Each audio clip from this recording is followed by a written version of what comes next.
Hi, my name is Scott. Welcome to the Herald Mysteries. A brief introduction. I'm the author of the Herald Mysteries series. The first book is The Red Empire. Here I'm briefly going to touch on some of the concepts that the book goes into and expand on them, such as the basic concepts of the glyphs and the supporting language.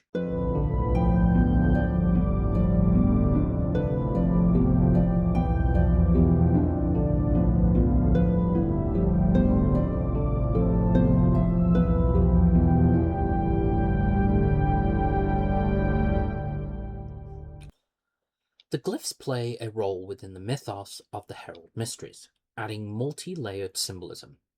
As William, Alaric, and William's siblings move through the world, they begin to notice the glyphs. The glyphs that are important to the story are of the Quorinsh.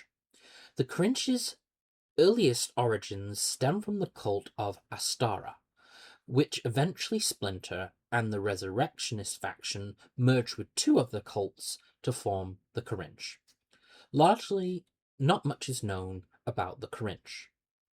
The primary glyphs that are important are archetypal or role hieroglyphic symbols, rather than the standard hieroglyphs of the Quorinsh language.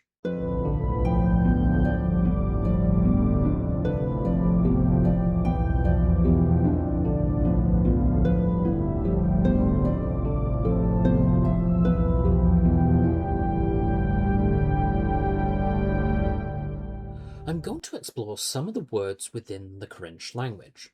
We're not given the pronunciations of them within the story, but we are told some of their meanings. Words in Quorinsh can have multiple meanings. The symbol for hello, welcome, or greeting is this symbol that is displaying on the screen.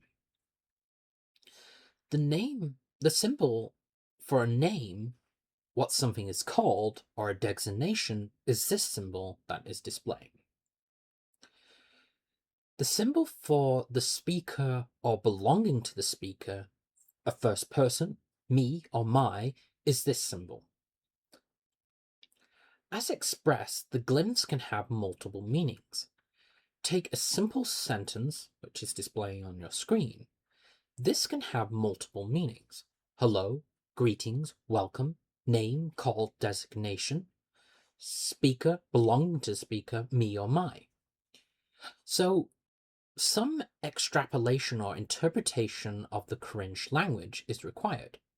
So, the sentence on the screen would roughly translate as, hello, my name is. An example brought up in the book is between the words mother, father, and son versus the archetypal glyphs. The hieroglyphical words are displayed, so we have mother, father, and son. But the archetypal glyphs, the mother, the father, the son, are noticeably different. The hieroglyphic word for mother has multiple meanings as well. So, it can mean mother, wife, married, and woman. And there are other hieroglyphical words for mother as well. So there are 4 symbols displaying. The first symbol is the Quorinsh word for mother, woman, married, and wife, which we've previously seen. The second symbol is the Quorinsh word for mother, woman, and single. The third symbol is Quorinsh word for mother, woman, single, and pregnant. The fourth symbol is the Quorinsh word for mother, woman, married, and pregnant. And as you can see, there is significant nuance to the language and interpretation required to translate what they're trying to say.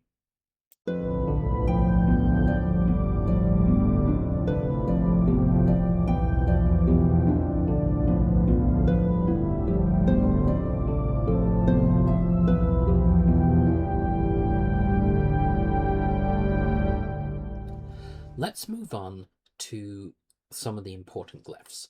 The first is the lady. The lady is the oldest known of the glyphs, and predates the Quorinsh language.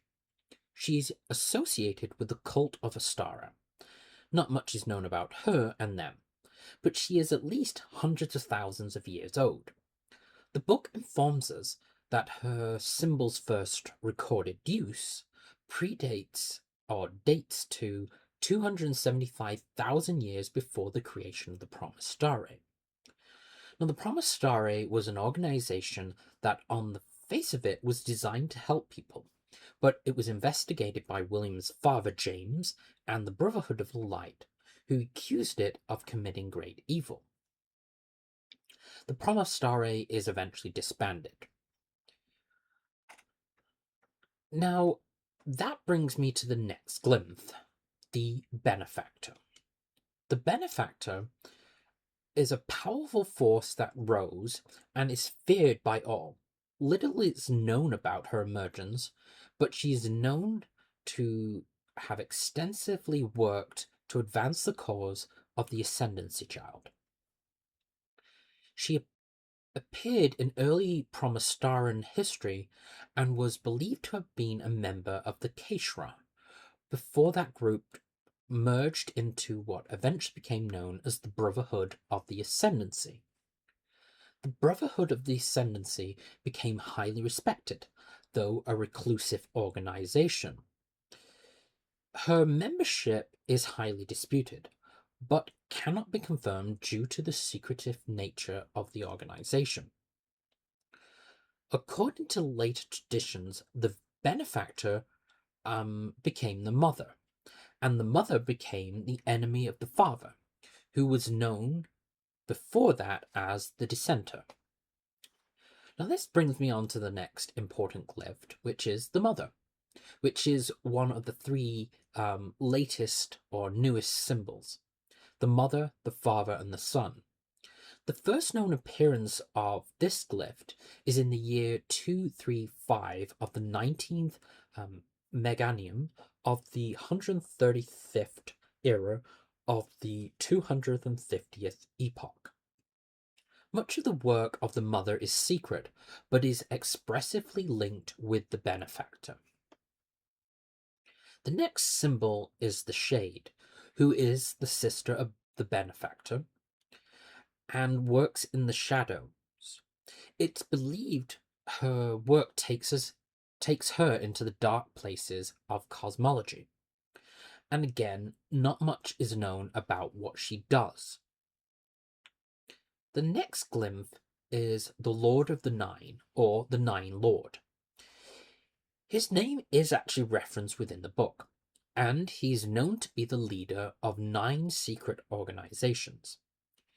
There are 3 that are known within the book. They're known to our protagonist, and they're mentioned by Clark, which the 3 organizations are the Nocturina, the Seyazans, and the Apostasis. The Nocturina, or the Operation of the Night, the Seyazans, or the Operation of the Shadows, work in the shadows, gathering intelligence and infiltrating organizations.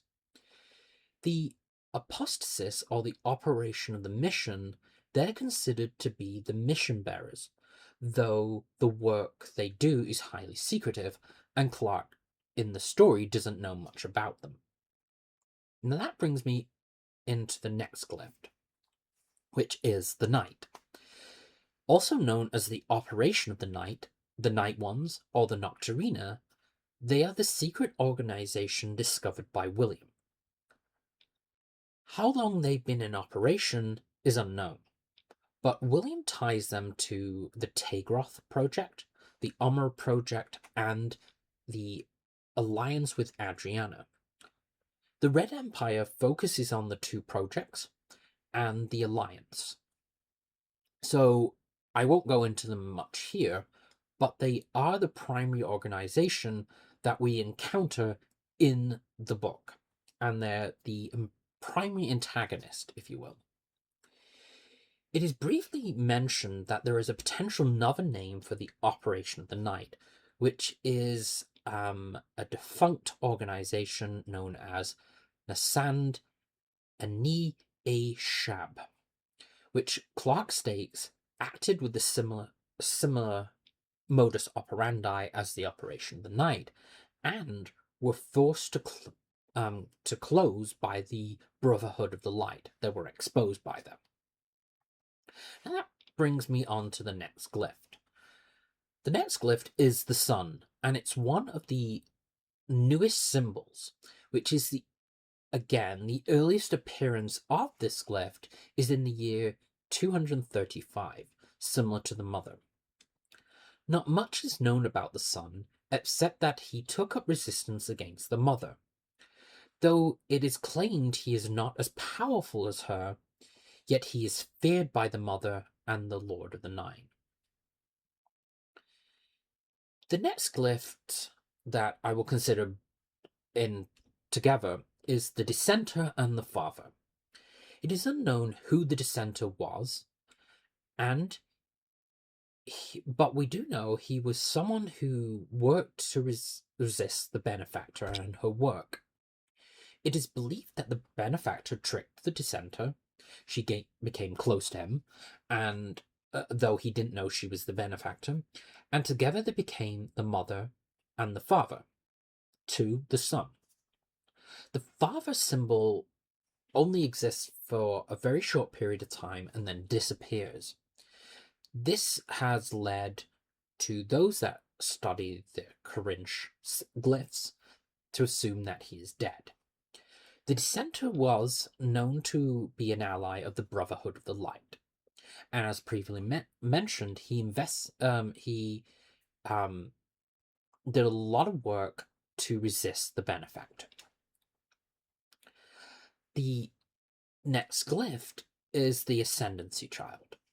The Ascendancy Child is a mythical child who would wield power of divinity without divine restrictions.